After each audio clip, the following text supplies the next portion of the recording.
पूर्णमादाय पूर्णमेवावशिष्यते। ॐ शान्ति शान्ति शान्तिः। ॐ सहना भवतु, सहनौ भुनक्तु, सह वीर्यङ्करवावहै, तेजस्विनावधीतमस्तु मा विद्विषावहै।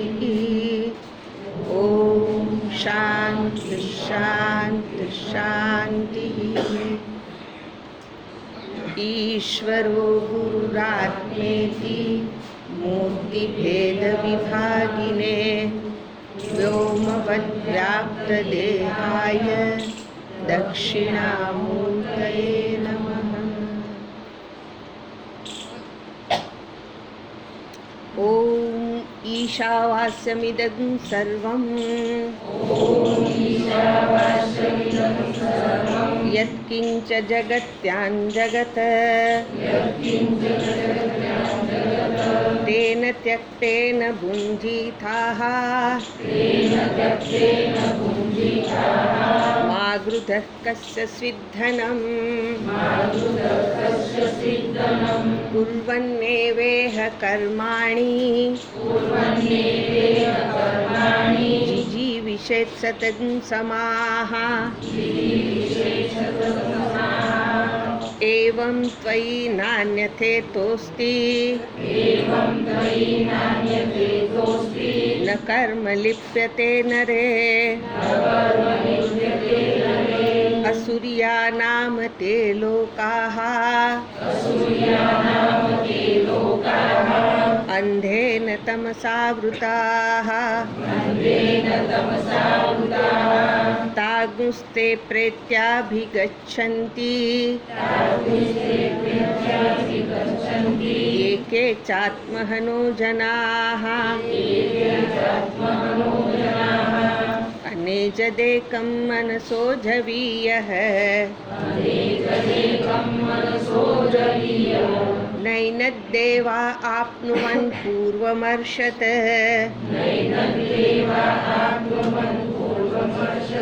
तद्धावतोऽन्यानत्येतिष्ठत्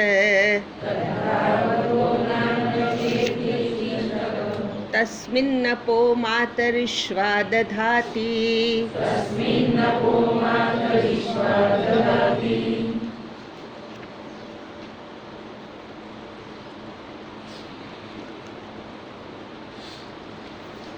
આત્મતત્વ માટે શ્રુતિ એવું કહે છે અનએજત, જેમાં ચલન, કંપન અને વિકાર નથી, એના રહિત છે એ આત્મતત્વ.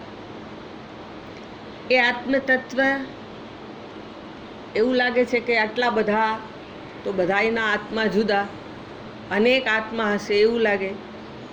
તો એને માટે શ્રુતિ શું કહે છે?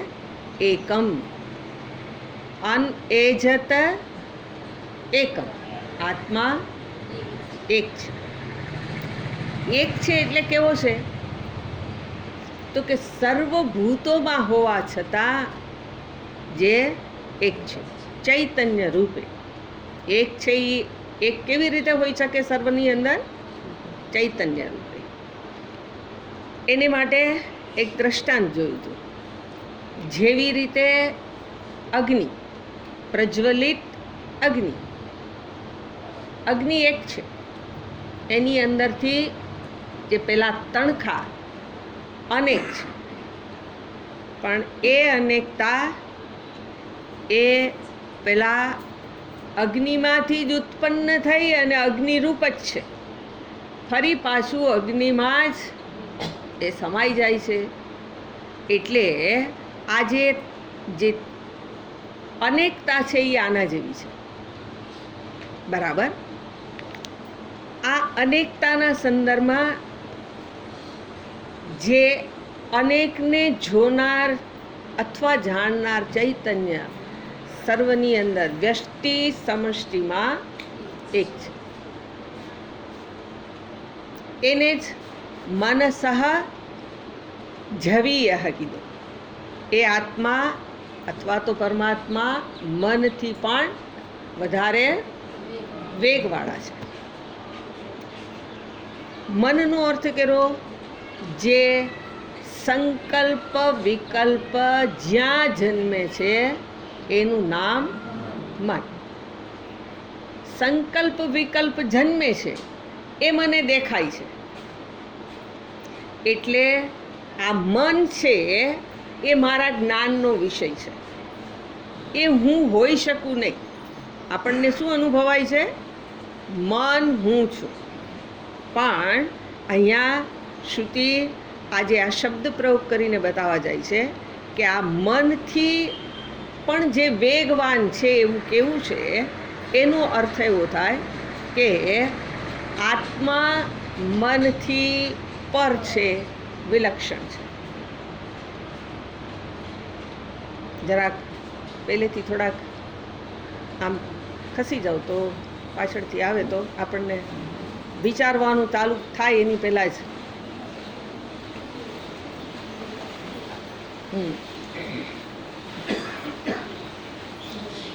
એનો અર્થ સવારના એ ભાષ્યને આધારે જોયો હતો કે જેની અંદર થોડા આંબે છું, બરાબર, થોડાક આગળ પાછળ થઈ જાઓ.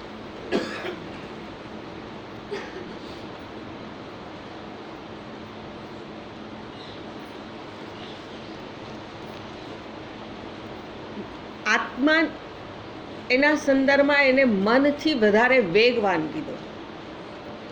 તો એ વેગવાન જે કીધું છે એમાં શ્રુતિ વિરોધી શબ્દનો પ્રયોગ કરે છે. પહેલાં એને એવું બતાવ્યું કે ચલન કંપન રહિત છે અને ફરી પાછો એ ગતિવાળો છે એવું કહે છે. તો એવું કહેવાની પાછળ અહીંયા ભાષ્યકારનું કહેવાનું એવું છે કે બે દ્રષ્ટિથી આ પ્રમાણે શ્રુતિ વાત બતાવે છે. એક નિરુપાધિક પારમાર્થિક દ્રષ્ટિએ જો જોવા જઈએ તો આત્મતત્વની અંદર કોઈ ચલન નથી. પારમાર્થિક શબ્દ પ્રયોગ કર્યો એટલે જરાક ત્રણ શબ્દને સમજી લઈએ. પારમાર્થિક, પછી રોજ ચિંતન કરો છો એને કેવું પડે? વ્યાવહારિક, અને તમને તો આવડે જ ને, પ્રાતિભાષિક. પારમાર્થિક, વ્યાવહારિક, પ્રાતિભાષિક ત્રણ સત્તા છે. સત્તા છે એનો અર્થ થાય હોવાપણું છે. પારમાર્થિકનો અર્થ થાય પરમ અર્થ. જો શબ્દને પોતાનો અર્થ છે. પરમ અર્થના સંદર્ભમાં જોઈએ તો એક સિવાય કાંઈ છે, મન જેવી વસ્તુ જ નથી. હમણાં આગળ જાશું એટલે આપણે સમજશું. તો મનનો જ જ્યાં સ્વીકાર નથી, માત્ર એક ચૈતન્યને જ જ્યાં સ્વીકારાયેલું છે, એ પારમાર્થિક દ્રષ્ટિએ જો જોવા જઈએ તો આત્મતત્વ ચલન રહિત છે. વ્યવહારિક દ્રષ્ટિ એટલે જ્યાં હું વ્યવહાર કરું છું, એ વ્યવહારને ધ્યાનમાં રાખીને જ્યારે વાત થાય ત્યારે વ્યવહાર હંમેશા બેની વચ્ચે જ હોય, અનેકની વચ્ચે જ હોય. એકમાં ને એકમાં વ્યવહાર ન હોય. એટલે જ્યાં આપણે વ્યવહાર કહીએ છીએ, જગત દેખાય છે, મને અનુભવાય છે, ત્યાં જો કહીએ તો એ દ્રષ્ટિથી અહીંયા શ્રુતિ શું કહે છે કે આત્મતત્વ એની અંદર ગતિ છે. જે શું બતાવ્યું? મનસઃ જવીય. આત્મા, મન કે જે વ્યવહાર કરનારું છે એ મન કરતાંય આત્માની ગતિ વધારે છે. બરાબર. હવે આપણે આ ચલનને અથવા તો વિકારને કે એને ધ્યાનમાં લઈએ છીએ, એને આધારે અહીંયા એવું કીધું છે. શબ્દ પ્રયોગ ભાષ્યકારે બતાવ્યું છે. નિરુપાધિક ઉપાધિક મત્વેન ઉપપત્તેહે. એની અંદર આ બે રીતે પ્રાપ્ત થાય છે. એક પારમાર્થિક, જ્યાં કોઈ આકારનો વિકારનો શેનોય સ્વીકાર નથી, એ નિરુપાધિક ચૈતન્યની અંદર એ દ્રષ્ટિથી અહીંયા આ પ્રમાણે સ્વીકાર છે. અને ઉપાધિ શું છે? તો કે મન એ ઉપાધિ છે. મનને આત્માની ઉપાધિ કીધી છે. તો એ ઉપાધિને આધારે જો જોવા જઈએ તો આત્માની અંદર આપણે જોવું હોય તો શું કહેવાય? એ ઉપાધિને આધારે એ ગતિ પણ કરે છે, એની અંદર જવાપણું પણ રહેલું છે. બરાબર. એટલે એને આત્માની અંદર આ પ્રમાણે કીધું કે એ ગતિ કરે છે અથવા તો એમાં વેગ છે. બરાબર. એનો અર્થ તો એવો જ થાય, આત્મા મનથી પર છે, મન કરતાં એની ગતિ વધારે છે, એવું કહેવાનો અર્થ શું છે? આત્મા મનથી પર છે. બરાબર. હવે એ આત્મા એને ઉપાધિ કીધી, તો ઉપાધિ હોય એનું સર્જન હોય. હવે મનરૂપી ઉપાધિ શેમાંથી નિર્માણ થઈ? તો કે પાંચે મહાભૂતોના સૂક્ષ્મ અંશમાંથી.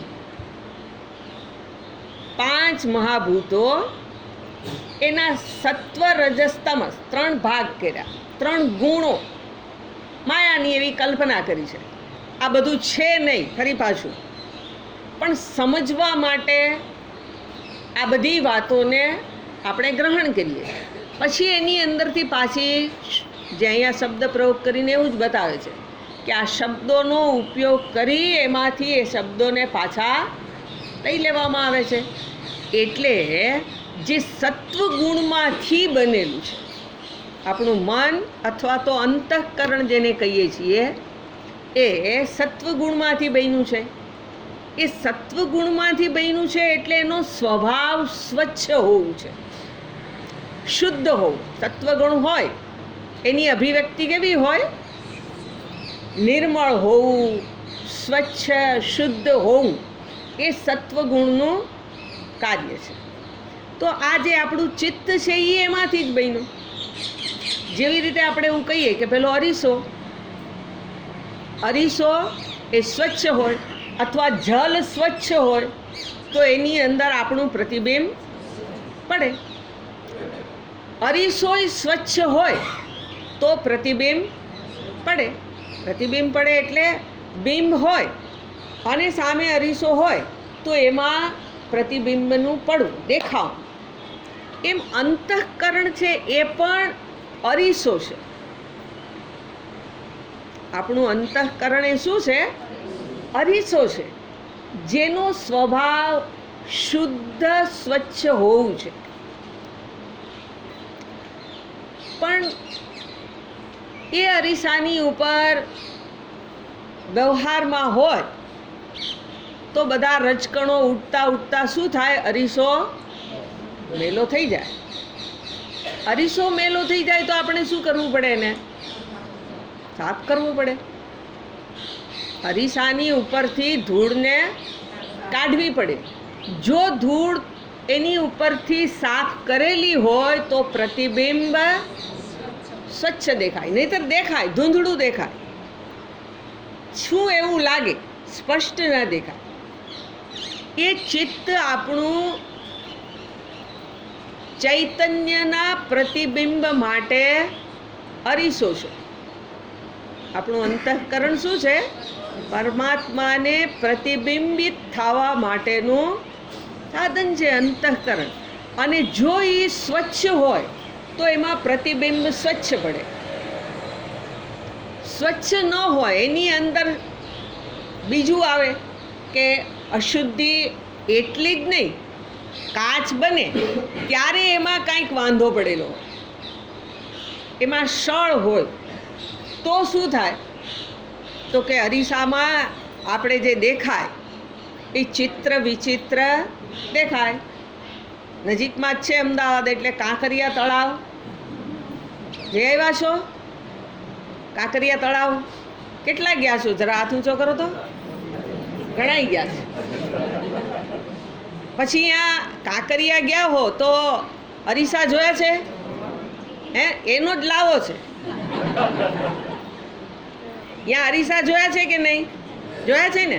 બસ, તો હવે એ ખબર છે કે ત્યાં આવું જે અરીસાની સામે એક જાય તો એવું ને એવું લાગે પ્રતિબિંબ. બીજું પ્રતિબિંબ તો કે એકમાં આટલો ભાગ મોટો થઈ જાય, નીચેનો ભાગ નાનો. વળી ક્યાંક પેલા અમિતાભની જેમ એટલી બધી ઊંચાઈ થઈ જાય આખે આખો, ક્યાંક નીચેનો ભાગ લાંબો થઈ જાય, આ નાનો. કહેવાનો અર્થ આ બધી ખૂબી આ નથી થઈ જતો, પેલો અરીસો છે. એ અરીસાની અંદર આવું દેખાણું કેમ? તમે થયા વિના એમાં કેમ એમ દેખાણું? તો કે એ અરીસાની વક્રતા છે. વાંકા ચૂકવું કંઈક દોષથી યુક્ત હોવું એ અરીસાને કારણે આ સીધું સરખું હોય એ એમાં વક્ર દેખાય.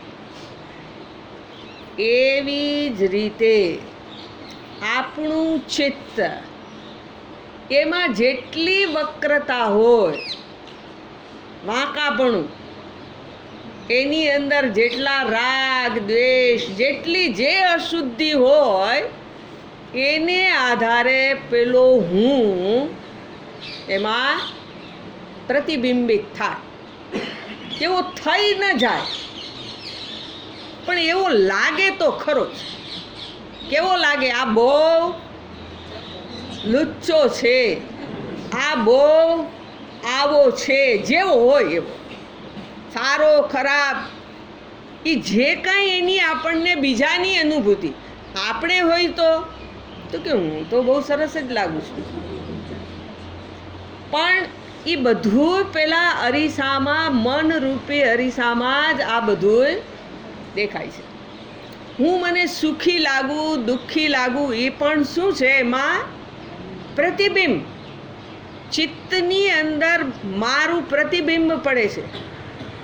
શું પ્રતિબિંબ પડે છે? તો કે મન શાંત હોય તો જાણે કે હું શાંત છું.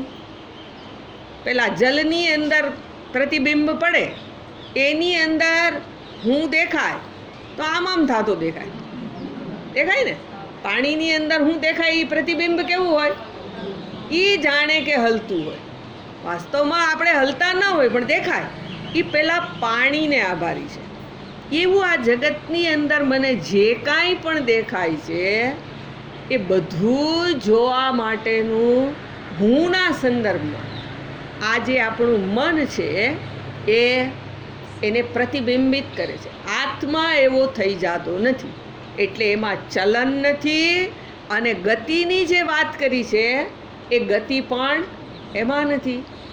હવે ગતિ જે કીધી તો એ ક્યાં જાય છે? તો કે સ્વર્ગ નરક, એ મનની અંદર જ કલ્પના છે. સારું તો સ્વર્ગ સમાન છે, નબળું તો નરક સમાન છે. આ બધું શું છે? તો કે પેલું મન મને દેખાડે એના આધારે આની સિદ્ધિ થાય છે. બરાબર? એટલે થયા વિના આવું દેખાય છે. જેવી રીતે આપણે એવું કહીએ, પેલો અગ્નિ છે એને લોખંડની સાથે સંપર્ક કરાયો. અગ્નિને લોખંડના ગોળાની સાથે સંપર્ક કરાયો. એ સંપર્ક અગ્નિનો ને લોખંડનો થતાની સાથે એવું થાય છે કે અગ્નિના ધર્મને લોખંડ પોતાનો બનાવી લે છે. અગ્નિનો ધર્મ શું છે? પ્રકાશિત થવું. અને બીજું દજાડવું. લોખંડ કેવું હોય? દજાડે. આ લોખંડને હાથ અડાડીએ તો દજાડે. અહીંયા થાંભલો હોય, અંધારું હોય તો દેખાય. પણ અગ્નિના સંપર્કમાં આવી જાય તો શું થઈ જાય? ઈ આગનો ગોળો દજાડવાનું સામર્થ્ય છે નહીં. એ મેળે ને મેળે પ્રકાશિત ન થાય. અંધારામાં એ પડ્યો હોય તો પગે તોડી નાખે, આપણને દેખાય નહીં. પણ આગની સાથે જો એ સંસર્ગમાં આવી જાય તો મને દેખાય કે આ આગનો ગોળો પડ્યો છે, જરા જુદા આઘા ચાલો. એટલે આજે અગ્નિ અને લોખંડ એ બે કેવા થઈ ગયા? એક થઈ ગયા. એટલે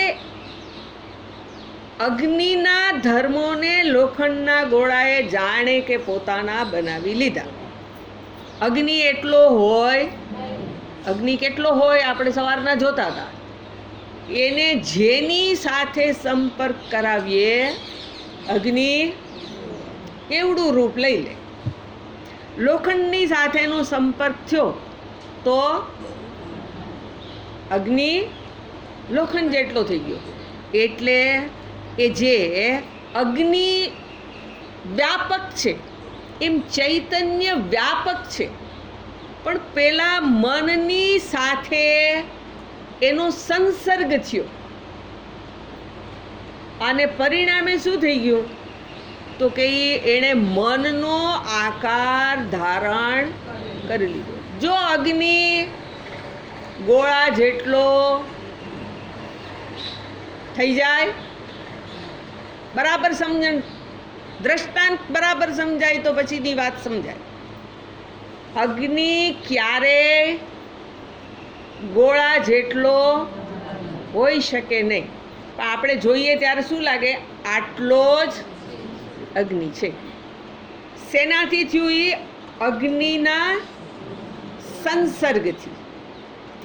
એવી જ રીતે આ જે મન છે એના સંસર્ગમાં આવવાથી ચૈતન્ય સ્વરૂપ આત્મા જાણે કે મન જેટલો થઈ જાય, મનનો આકાર જાણે કે ધારણ કરી લે. એવી જ રીતે હવે આજે આત્માની અંદર આપણે ગતિ કીધી. ગતિ આત્મામાં છે ને પણ ભાષિત થાય છે. આત્મામાં ગતિ છે નહીં પણ ભાષે છે. કેવી રીતે? તો કે આપણે આ જે આકાશ છે એ આકાશની અંદર એણે ક્યાંય જવાપણું છે? ક્યાંય જવાપણું નથી. કેમ? તો કે આકાશ સર્વવ્યાપી છે, બધે જ છે, ક્યાંય નથી એવું નહીં. એ આકાશ આમાં આવી ગયું. આકાશ આમાં આવી ગયું અને આકાશ આટલું થઈ ગયું. આ ઘટ કહીએ એ ઘટના આકારનું આકાશ બની ગયું. હવે એવું જ્યારે કહીએ ત્યારે આ આકાશને અહીંથી મેં અહીંયા લીધું, એને અહીંયા મૂકાય. શેને મૂકું છું? ઘટાકાશને. ઘટાકાશ, આકાશમાં ગતિ. હમણાં શું કીધું? આકાશને ગતિ કેમ નહીં? સર્વવ્યાપી છે.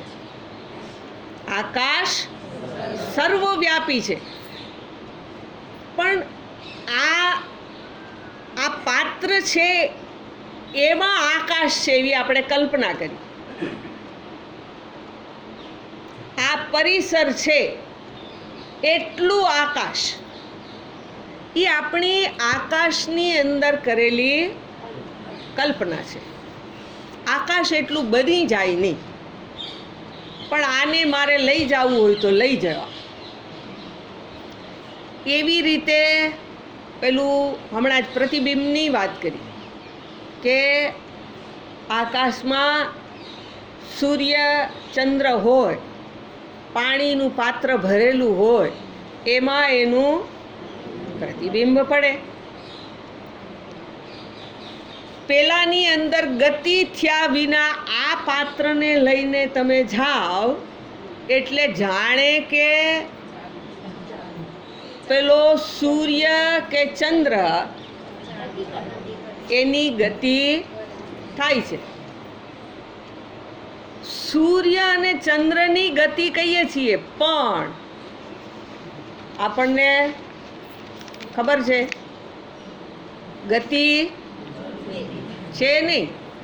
ગતિ વિના ગતિને આપણે અનુભવીએ છીએ. ઉપાધિને આધારે એમાં એવી ભ્રાંતિ થાય છે. આપણને એવું લાગે છે કે જાણે કે એમાં ગતિ થઈ. ગતિ છે નહીં. અવિવેકને કારણે શું થઈ જાય છે? મને એમાં ગતિ છે એવું દેખાય છે. અહીંયા પણ આ મન રૂપી ઉપાધિ, એ ઉપાધિ આત્માની સમીપ છે. ત્યાં એનું પ્રતિબિંબ પડે છે, અથવા તો એની સાથે જાણે કે એક થઈ ગયો છે. એને આધારે એવું કીધું આત્મા મનસઃ જવીયઃ. આત્મા કેવો છે? મન કરતા ગતિવાળો છે. કઠોપનિષદમાં એવી શ્રુતિ છે, આસીનો દૂરમ વ્રજતી શયાનો યાતિ સર્વતઃ. આસીનઃ એટલે બેઠો બેઠો. આત્મા બેઠો જ રહી અને જાણે કે શું કરે છે? આસીનો દૂરમ વ્રજતી, જાણે કે દૂર જતો રહે છે. કેટલો દૂર જાય? તો સવારના જોતા હતા, મનને જેટલું જાવું હોય એટલો આત્મા જાય. આસીનઃ બેઠો જ બેઠો, અહીંયા જ બેઠા બેઠા. સવારના જોતા હતા ને કે અહીંયા જ બેઠા બેઠા જાણે કે ક્યાંય આ દેશમાં નહીં, પરદેશમાં જ્યાં જવું હોય ત્યાં જઈ શકે. અને શયાનઃ અર્થાત સૂતા સૂતા. સૂતા સૂતા એ શું કરે? તો કે સર્વતઃ યાતિ. શ્રુતિ એવું કહે છે, સૂતા સૂતા બધે જાય. ઓલો દૂર જાય અને પછી એવું કહે છે કે સર્વતઃ બધી જગ્યાએ જાય. સૂઈ જાય પછી સુષુપ્તિમાં આપણે રાજા થઈ જાય ને. જે નિર્માણ કરવું હોય એ બધુંય થાય. શયાનો યાતિ સર્વતઃ. તો આ શ્રુતિ એવું બતાવે છે કે આ જે કાંઈ પણ છે એ કેવું છે? તો કે મનની અંદર ઉઠતા વિચારને આધારે જ છે. સ્વપ્ન જગત ક્યાંથી આવ્યું? સ્વપ્ન જગત ક્યાંથી આવ્યું? જાગ્રત અવસ્થામાં મેં જોયું, સાંભળ્યું, જે કાંઈ કર્યું એના સંસ્કાર મનમાં પડ્યા છે. એ સંસ્કાર જ્યારે હું સુષુપ્તિમાં જાઉં ત્યારે મને એક નવી દુનિયા મારી હું બનાવી લઉં છું. તો એ જે સ્વપ્નની અંદર જે જગત મને અનુભવાય છે, દેખાય છે, ત્યાં શું છે? તો કે મારા જે વિચારો છે એ વિચારોથી બીજું કાંઈ છે જ નહીં સ્વપ્ન જગત. અને એવી જ રીતે જ્યાં હું અનેકતાના સંદર્ભમાં વિચાર કરું છું, એ પણ એ વિચારોને પ્રકાશિત કરનાર હું ચૈતન્ય. જે કંઈ અનુભવ કહીએ એ અનુભવ વિચારને આધારે છે. અને એ વિચારો એને પ્રકાશિત કરનાર ચૈતન્ય છે. એટલે એ ચૈતન્ય કેવું છે તો કે સર્વવ્યાપી છે. સર્વવ્યાપી ચૈતન્યને એણે ક્યાંય જવાનું નથી, પણ પેલું મન જે વિચાર કરે એને પ્રકાશિત કરે. એટલે મન હોય તો પ્રકાશિત કરનારો જે છે એ પેલા હોય. પંચદશી પ્રકરણ, નાટ્યદીપ ભણ્યા હોય એને કદાચ ખબર હોય તો. નાટ્યદીપ એટલે શું? એક રંગમંચ હોય, એની ઉપર નાટક ડ્રામા ભજવાતો હોય. તો ડ્રામા ભજવાય ત્યારે શું હોય તો કે ડ્રામા ભજવાય ત્યારે ત્યાં એક દીવાની વ્યવસ્થા, પહેલાંના સમયને આધારે દીવાની વ્યવસ્થા ત્યાં હોય. એ દીવો છે એ શું કરે તો કે ખાલી સ્ટેજ હોય એને પ્રકાશિત કરે અને એ ગોઠવાય. ભલે ભલે ભલે ખાલી સ્ટેજ હોય એને પ્રકાશિત કરે અને સાથે સાથે પેલા જે રોલ ભજવવા આવે એને પ્રકાશિત કરે. રોલ ભજવાઈ જાય ત્યાંથી જતા રહે તોય પેલો દીવો તો ત્યાં હાજર જ હતો. એણે આ બધું પ્રકાશિત કર્યું. ત્યાંથી જતા રહ્યા તો એ જતા રહ્યા એ વસ્તુને પ્રકાશિત કરનાર દીવો એમને એમ છે. આ ચૈતન્ય છે એ કેવું છે તો કે મનમાં ઉઠતી દરેક વૃત્તિને, દરેક વિચારને જે પ્રકાશિત કરે છે. આ પ્રકાશિત કરનાર મન, એને પ્રકાશિત કરનાર જગતના વિષયોને મન પ્રકાશિત કરે અને મનને પ્રકાશિત કરનાર ચૈતન્ય છે. બરાબર. હવે જો મન નિશ્ચેતન થઈ જાય, બેભાન થઈ ગયું, મન બેભાન થઈ જાય તો કે મન બેભાન થઈ જાય તો કોઈ વસ્તુનું મને ભાન ન થાય. મને ભાન થાય છે એ શેને આધારે છે? મનને આધારે. મન જો ન હોય તો જગતનું ભાન થવા પણ સંભવિત નથી. આત્મા ભાન અભાન બેયને પ્રકાશિત કરનાર છે. આત્મા કેવો છે? જે હોય એને પ્રકાશિત કરે. એને ક્યાં કેવું શું છે એની સાથે એને સંબંધ નથી. એટલે આજે શ્રુતિ અહીંયા એવું કહેવા જાય છે કે મનનું પણ જે એના કરતાં પણ જે વેગવાન છે, બરાબર, વેગવાન છે એવું કહેવાનો અર્થ છે કે જે એને પ્રકાશિત કરે છે. બરાબર. એનો અર્થ એવો થયો કે જે જ્ઞાનનું કામ છે. જ્ઞાન શું કરે?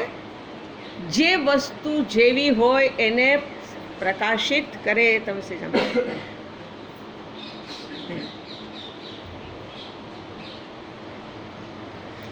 એટલે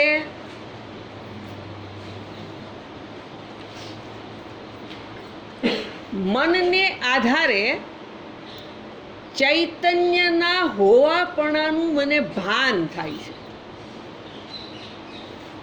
ચૈતન્ય નિરાકાર છે, નિર્વિકાર છે.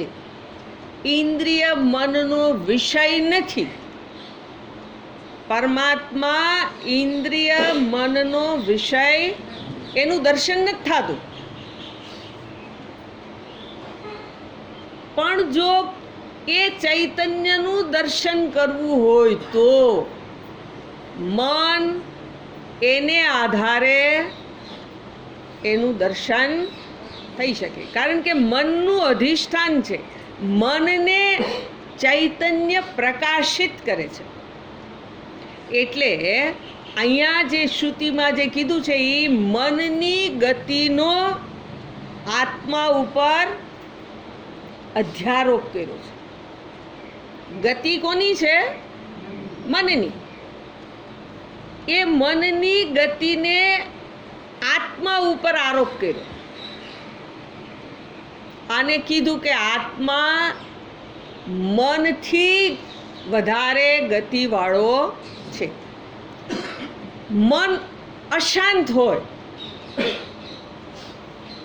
તો આપણે એવું કહીએ છીએ કે હું અશાંત છું.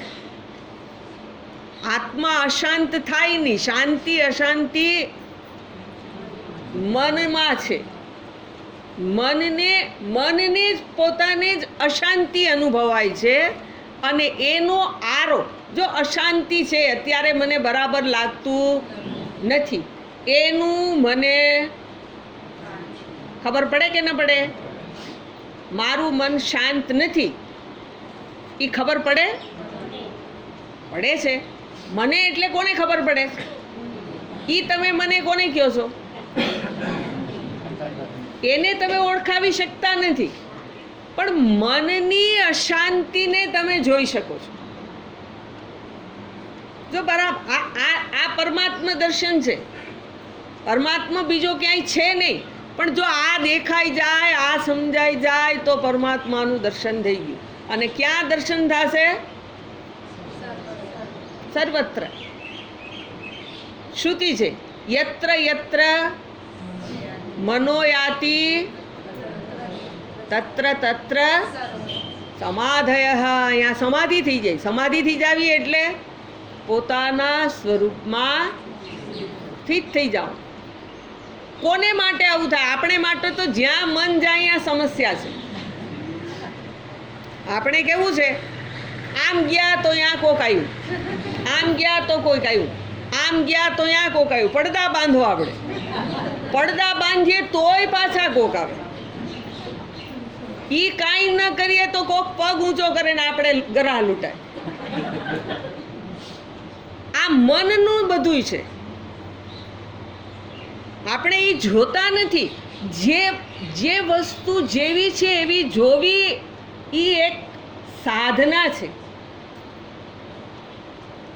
જે જેવું છે એમ જ જોવું, એની હારે જોડાવું નહીં. આ ઈશ્વર દર્શન માટેનું આલંબન છે. એટલે મન એની અંદર જે વૃત્તિ થાય, જન્મે અને વૃત્તિ જતી રહે, એને પ્રકાશિત કરનાર આત્મા અથવા ચૈતન્ય છે. ચલન મનનો સ્વભાવ છે. તો સ્વભાવ જ છે, એમાં તમે કાંઈ કરી ન શકો. ચલન થવું એનો સ્વભાવ, પણ તમે જો સાધના કરો તો એને થોડીક વાર માટે નિશ્ચલ કરી શકો. થોડીક વાર. પણ પછી પાછું શું? તો કે સ્વભાવ છે એમાં તો એ આવી જ જાય. મનનો સ્વભાવ છે ચલિત થવું. એટલે એ ચલન, પણ આપણે જે એને નિશ્ચલ કરવો છે તો એ મનનો સ્વભાવ નથી. નિશ્ચલ હોવું આત્માનો સ્વભાવ છે. આ મારે જાણવું જોઈએ. હું ચૈતન્ય નિશ્ચલ છું. ચલન મનનો સ્વભાવ છે. એટલે આપણે શું કરીએ છીએ? જે ચલિત છે એની સાથે જ રહીએ છીએ અને સાધના કરીએ કે હું કેવી રીતે, બસ મને કાંઈ દેખાય નહીં, મને કાંઈ સંભળાય નહીં. તો કે દેખાય નહીં, આંખ બંધ કરી લ્યો તો થાય, પણ ખખડાટ ભભડાટ બધોય. હવે આનું શું કરવું? આની કાંઈ વ્યવસ્થા એવી નથી. ભગવાને અહીંયા પાપણ મૂકી હોત તો આમાં પડદો પડી જાત અને આપણને અહીંયા શું થાય છે એ ખબર ના પડે. પણ હવે અહીંયા એવું રાખ્યું નહીં. અહીંયા જે પડદો છે એ તો એ પડદો કામ ન કરે બાદ આપણે ડૉક્ટરની પાસે જાય કે સાહેબ આમાં વાંધો છે, એટલે હવે જરાક એનો કાંઈક ઉપાય કરી દો. એટલે આ જે કાનથી સંભળાય છે એ પેલી હું આંખ બંધ કરીને બેસું તો એ સંભળાવાનું જ છે. એનું સહજ જે એની સાથે સંકળાયેલી વસ્તુ સહજ બનવાની છે. એટલે નિશ્ચલ ચૈતન્ય, નિશ્ચલ હોવું ચૈતન્યનો સ્વભાવ છે. ચલન એ મનનો સ્વભાવ છે. આ મારે જાણવું જોઈએ. જાણતાની સાથે પછી શું? તો કે પછી હવે ખબર પડી ગઈ કે ચલન થવું એટલે એની અંદર વૃત્તિઓ જન્મી, વિચાર આવવા અને જવા. મનનો સ્વભાવ શું છે? સવારના વ્યાખ્યા કરી હતી, સંકલ્પ વિકલ્પ. મનમાં વિચાર ઉદ્ભવવો અને પછી શું કરવું, આમ કરવું કે ના કરવું, આ મનનો સ્વભાવ છે.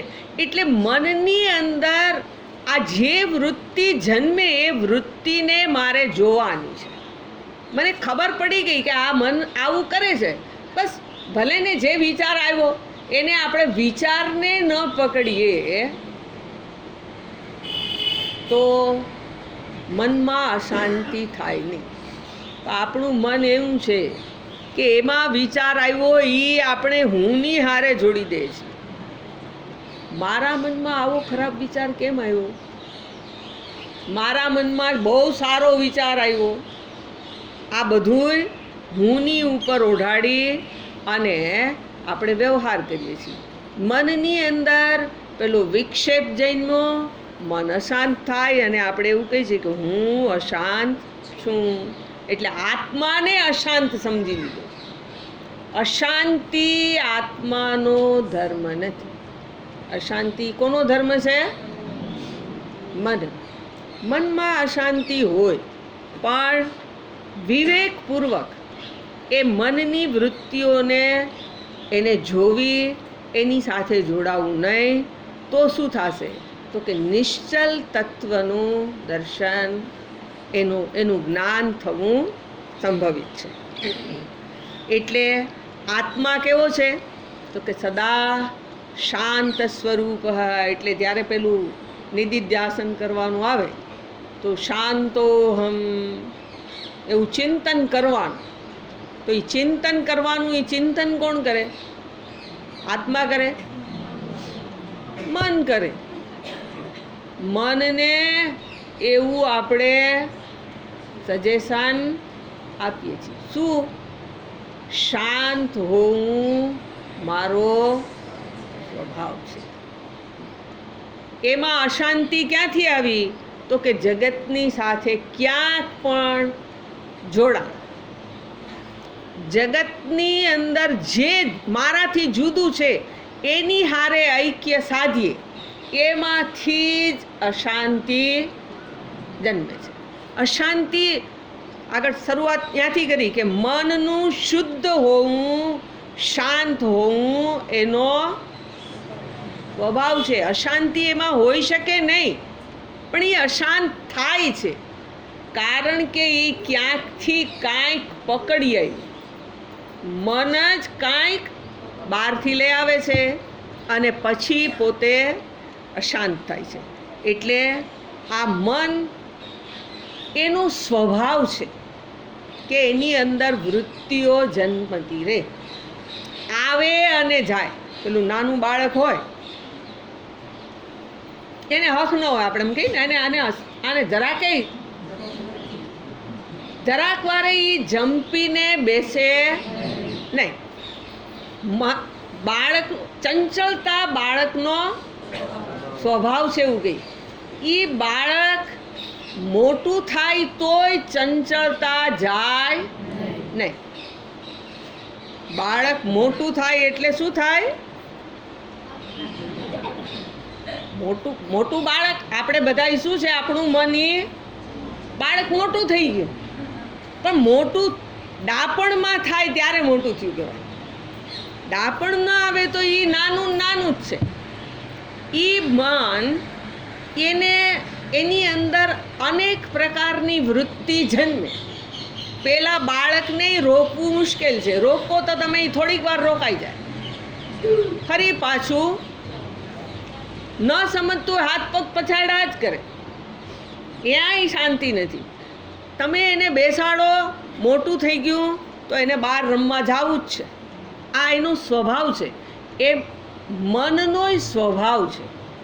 એને પરમાત્માએ જ એવું બનાવ્યું છે. એને કારણે એના વિષયો જ્યાં છે ત્યાં એની પ્રવૃત્તિ સહજ રીતે થતી રહે છે.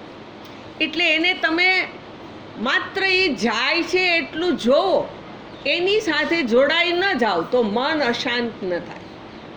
એને એ જોઈને બસ નિરાંતમાં આવી જશે. એટલે આ જે મન છે એ મનનો પ્રકાશક, હું ચૈતન્ય મનથી જુદું છું, એવી શ્રુતિ પણ છે કેનોપનિષદ. શ્રોત્રસ્ય શ્રોત્રમ મનસો મનોયત. જે શ્રોત્રનું પણ શ્રોત્ર છે, મનનું પણ મન છે. વાચોહ વાચમ સૌ પ્રાણસ્ય પ્રાણ. એ વાણીનોય વાણી અને પ્રાણનોય પ્રાણ. એટલે જે કાંઈ ઇન્દ્રિય મન ઇત્યાદિ આ સંઘાત છે આખો, એને એ ઉપાધિને પ્રકાશિત કરનાર સ્વયં ચૈતન્ય છે, આત્મા છે. એટલે એ આજે ઉપાધિના ધર્મોને જ્યાં શું કરી લેવામાં આવે છે તો કે હું ના બનાવી લેવામાં આવે છે. અહીં શબ્દ પ્રયોગ કર્યો છે કે આત્મા શું કરે છે? અનુકરણ કરે છે. શબ્દ પ્રયોગ કર્યો છે. સંકલ્પ વિકલ્પ લક્ષણસ્ય ઉપાદેહે અનુવર્તના. ભાષ્યમાં બતાવ્યું છે કે મન છે એ સંકલ્પ વિકલ્પ કરે. મેં તો આમાં છે એવું બતાવવા માટે પ્રયત્ન કર્યો. જેને વિચારતા હો એને એમાં ખ્યાલ આવે એટલે બતાવ્યું. પણ સંકલ્પ વિકલ્પ કરવા એ મનનું કામ છે અને આત્મા એનું અનુસરણ કરે છે. જેની સાથે રહ્યો, જેની હારે એનો સંસર્ગ છે, એનું જાણે કે અનુકરણ કરે છે. હવે એ અનુકરણ કેવું કહેવાય તો કે જેવી રીતે બધાએ સ્ફટિક જોયો હશે. સ્ફટિક એટલે જેમાં આર પાર દેખાય. એ સ્ફટિક સ્વયં શુદ્ધ સ્વચ્છ હોવું સ્ફટિકનો સ્વભાવ છે. હવે સ્ફટિકનું લિંગ હોય તો આપણે આ શ્રાવણ મહિનો છે એમાં બિલ્વપત્ર ચડાવ્યું તો સ્ફટિક બની ગયો લીલો. હવે એ સ્ફટિકની ઉપર લાલ પુષ્પ ચડાવ્યું તો સ્ફટિક બની ગયો લાલ. પુષ્પનો આકાર લઈ લે, પત્રનો આકાર લઈ લે, પુષ્પના રંગને લઈ લે અને પેલા પત્રના રંગને પણ સ્ફટિક લઈ લે છે. લઈ લે છે, લઈ લેતું નથી. સ્વચ્છ શુદ્ધ હોવું એનો સ્વભાવ છે. એનો સ્વભાવ છે એટલે શું થયું તો કે જે વસ્તુ તમે એની સમીપ રાખો એને એ જાણે કે એની છે એવું ત્યાં લાગે. એવું લાગે એવો આભાસ જન્માવે. આભાસ જન્માવવું એટલે વાસ્તવમાં એવું બની જવું એવું નથી. એમ અહીંયા શ્રુતિ જે હમણાં કીધું ને કે શ્રોત્રસ્ય શ્રોત્રમ મનસો મનોયત, એવું કહીને શ્રુતિને શું કહેવું છે કે આત્મા અથવા તો ચૈતન્ય છે એ શ્રોત્રને અવભાષિત કરે છે, ચક્ષુને અવભાષિત કરે છે. અવભાષિત કરવાનો અર્થ થાય ભા એટલે પ્રકાશ, અવભાષિત કરવું એટલે પ્રકાશિત કરવું. જે કોણ પ્રકાશિત કરે છે? આપણને શું લાગે છે? ચક્ષુ રૂપને પ્રકાશિત કરે છે. એવું નથી. ચક્ષુને રૂપને પ્રકાશિત કરવાનું સામર્થ્ય ક્યાંથી પ્રાપ્ત થાય છે? ચૈતન્ય પાસેથી. ચૈતન્ય ચક્ષુને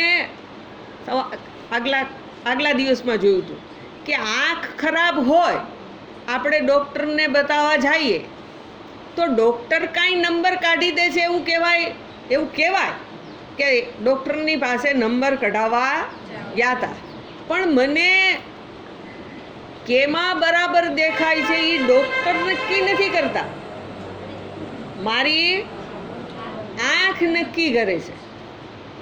હું કહું કે હા હવે બરાબર છે, પછી ડૉક્ટર શું કહેશે કે તો તમારે આટલા નંબર છે, તમે આ કાચ પહેરશો તો તમને બરાબર દેખાશે.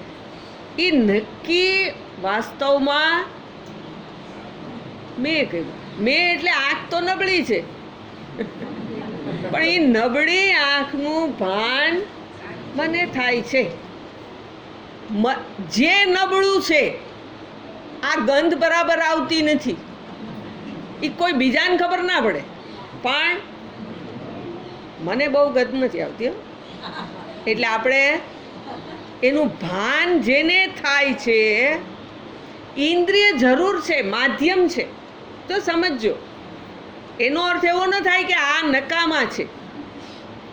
આ બધાય એના સ્થાનમાં છે, એની આવશ્યકતા છે.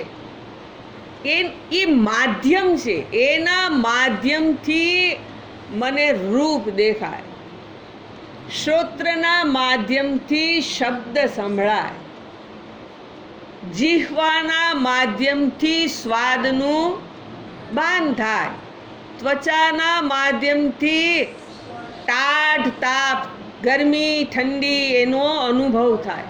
આ ઇન્દ્રિયો જે મારી છે એ માધ્યમ છે, એના માધ્યમથી ચૈતન્યની સહાયથી બધું જ પ્રકાશિત થાય છે.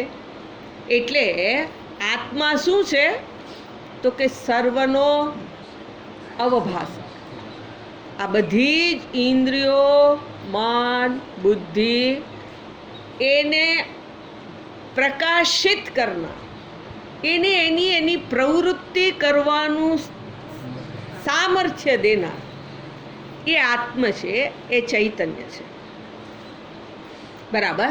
એટલે એ ચૈતન્યની અંદર આ પ્રમાણે આજે મનને આધારે જે દર્શન કરવા જઈએ છીએ એની અંદર નથી. હવે એ આત્માના સંદર્ભમાં શું કીધું? આત્મ ચૈતન્ય અવભાસ, છેલ્લું વાક્ય, ગૃહ્યતે. જે ચૈતન્ય છે એને આધારે શું થાય છે તો કે આ જે કંઈ મનની પ્રવૃત્તિ છે એ અવભાસિત થાય છે. બરાબર.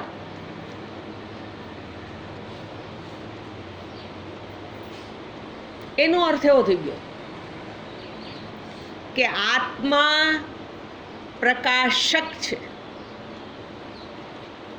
અને મન અથવા તો જે કંઈ અનાત્મ વસ્તુ છે એ પ્રકાશ્ય છે.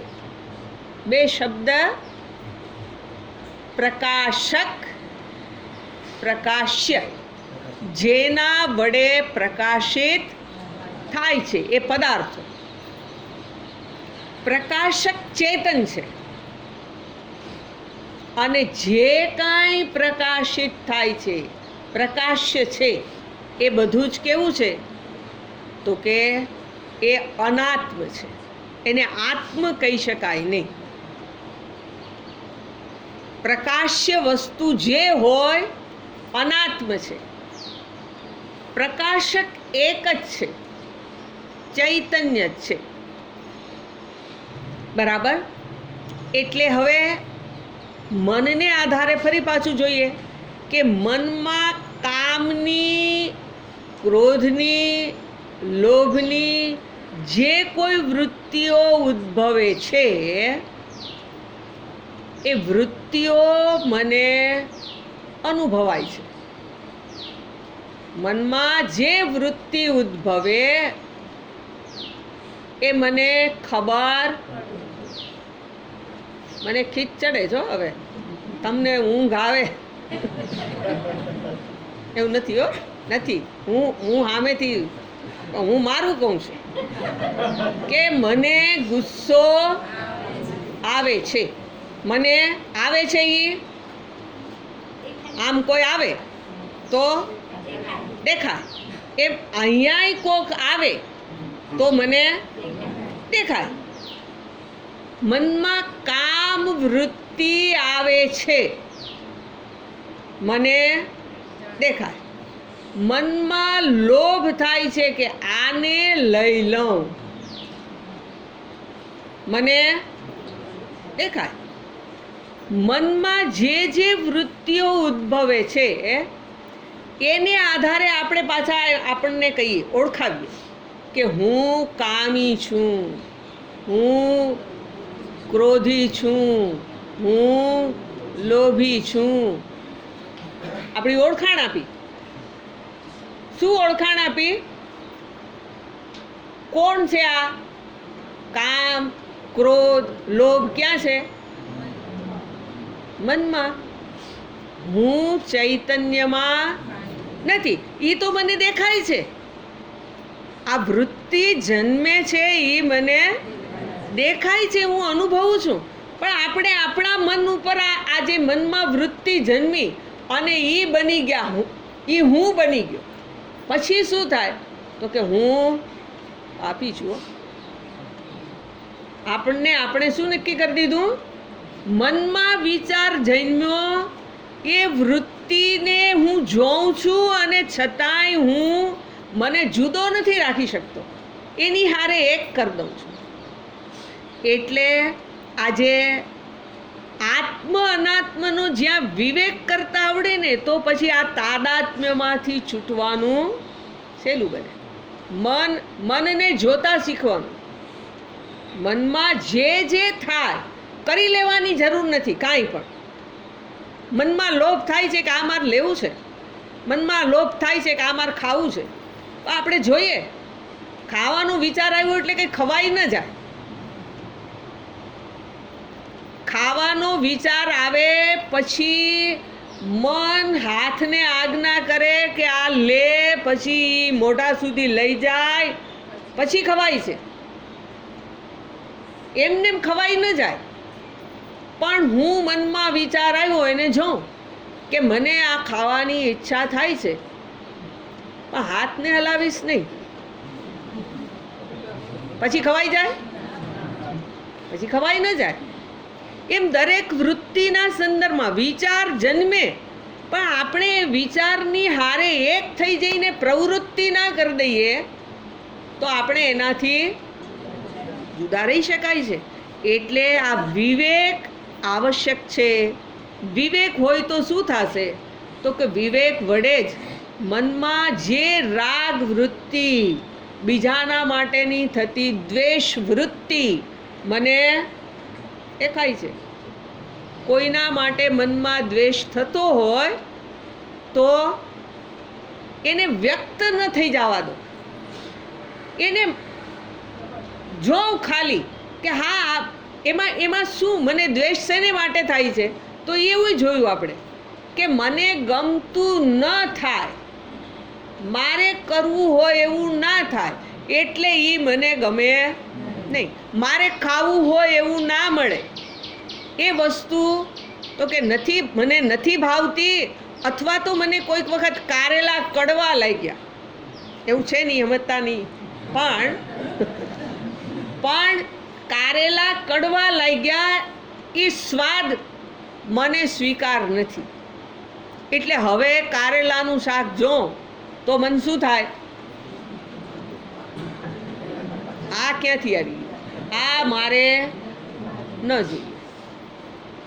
જે વસ્તુ પદાર્થ કોઈ પણ લ્યો, એ કોઈ પણ પદાર્થના સંદર્ભમાં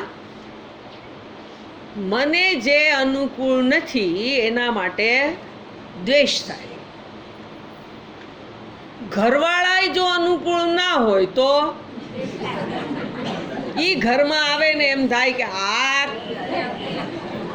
બાર હતા ઈ સારું હતું. બાર જેટલી વાર હતા એટલી વાર નિરાશ હતી.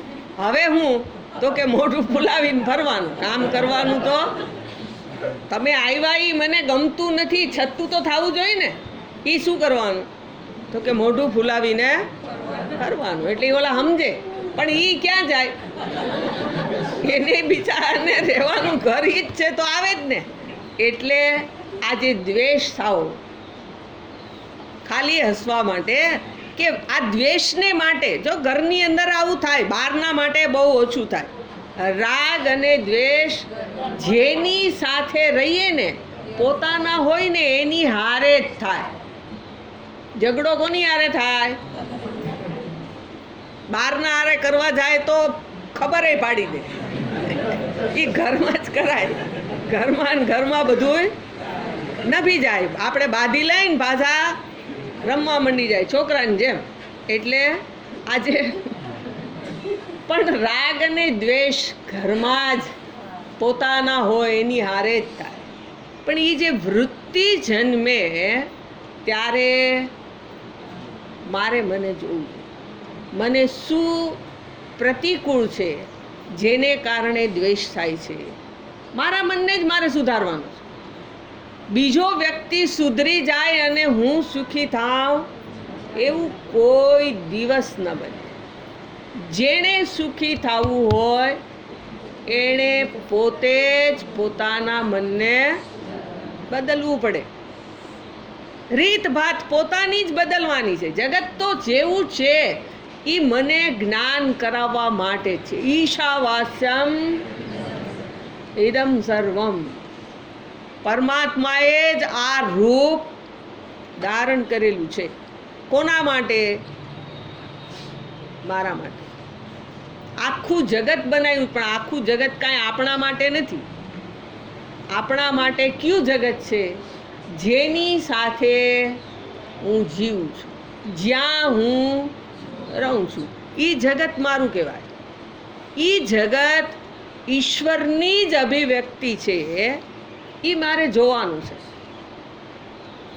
જ્યારે અઘરું લાગે ત્યારે જરાક કાંઈક એનો રસ્તો ગોતાય, પણ યા જ રહીને એ શોધવાનું છે કે આ મારા મનની અંદર જ સાનુકૂળતા છે, મારા મનની અંદર જ પ્રતિકૂળતા પણ છે. સાનુકૂળતા પ્રતિકૂળતા મેં જ કલ્પેલી છે. મારી જ કલ્પનામાંથી ઊભું થયેલું છે. એટલે મન બદલી જાય તો આ સમસ્યા ના રહે. શ્રુતિએ અહીંયા આજે બતાવ્યું કે જેણે પોતાના મનને બદલવું હોય તો બીજો મંત્ર કીધો. આગળનો મંત્ર જે કીધો તો કુર્વન્નેવેહ કર્માણી જીજીવિતે સતગુમ સમાહા. રાગ દ્વેષને ઘટાડવા હોય તો શ્રુતિએ ઉપાય શું બતાવ્યો? કર્મ કરતા કરતા જ તું તારા ચિત્તમાં જે જે ઊભું થાય એને જો અને એમાંથી બહાર નીકળ.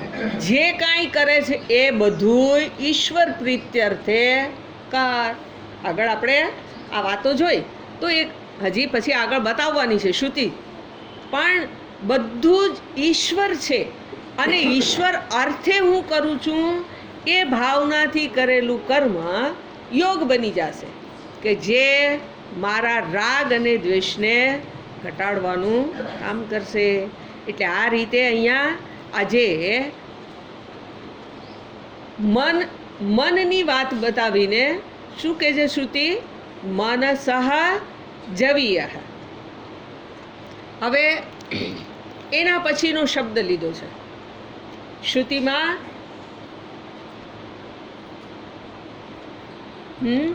શબ્દ છે અનેજ દેકમ મનસો જવીય નૈનદ દેવા આપનુવન પૂર્વમર્ષત.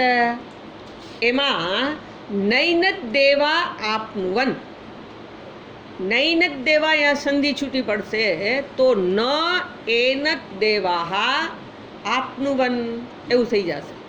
ન એનત એટલે આને આ આત્મતત્વને દેવાહા ન આપનુવન દેવતાઓ પ્રાપ્ત કરતા નથી. સ્વર્ગમાં રહેનારા દેવતાઓની અહીંયા વાત નથી કરતા, પણ એનેય દેવતા કહેવાય અને આપણા શરીરમાં પણ દેવતાઓનો વાસ છે. અધ્યાત્મ ચિંતન કરીએ તો એની અંદર આપણી ઇન્દ્રિયોને દેવતા કીધી છે. આ બધી ઇન્દ્રિયો કોણ છે? દેવતા છે. દેવતા સ્થાની એને એના દેવતાઓ છે. એટલે દેવતા કેમ તો એને શું બતાવે છે જુઓ. નૈનદ દેવા દ્યોતનાદ દેવઃ દેવાહા થશે. દ્યોતનાદ દેવાહા ચક્ષુરાદીની ઇન્દ્રિયાણી એતત પ્રકૃતમ આત્મતત્વમ ન આપનુવન પ્રાપ્તવन्तઃ તેભ્યઃ મનઃ જવીયઃ મનોવ્યાપાર વ્યવહિતત્વાत् આભાસમાત્રમ અપી આત્મનઃ ન એવ દેવાનાં વિષયી ભવતી. શું કહે છે? ન એનત આને નહીં દેવાહા દેવતાઓ. હવે એનો અર્થ બતાવે છે. દેવાહા એને કેમ દેવાહા કીધા તો કે દ્યોતનાદ દેવાહા. દ્યોતન એટલે પ્રકાશિત થવું. દ્યોતન શબ્દ શેને માટે છે? પ્રકાશિત કરનાર.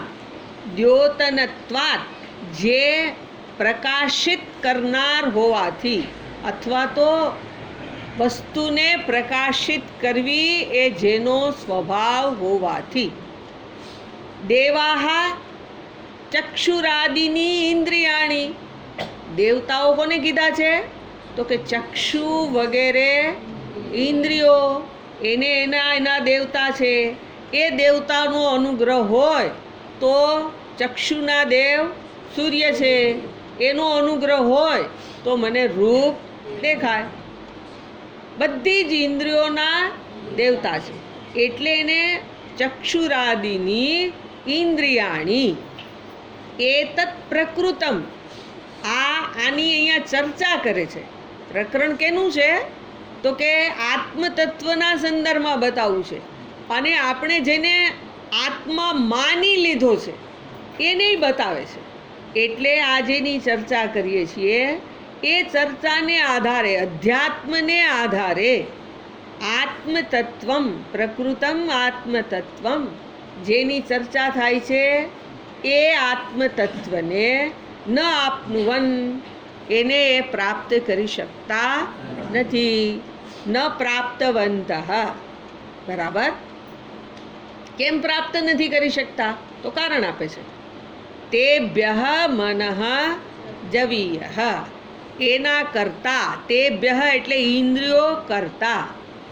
ઇન્દ્રિયો કરતા જે મન છે એ કેવું છે તો કે વધારે વેગવાળું છે, ગતિવાળું છે.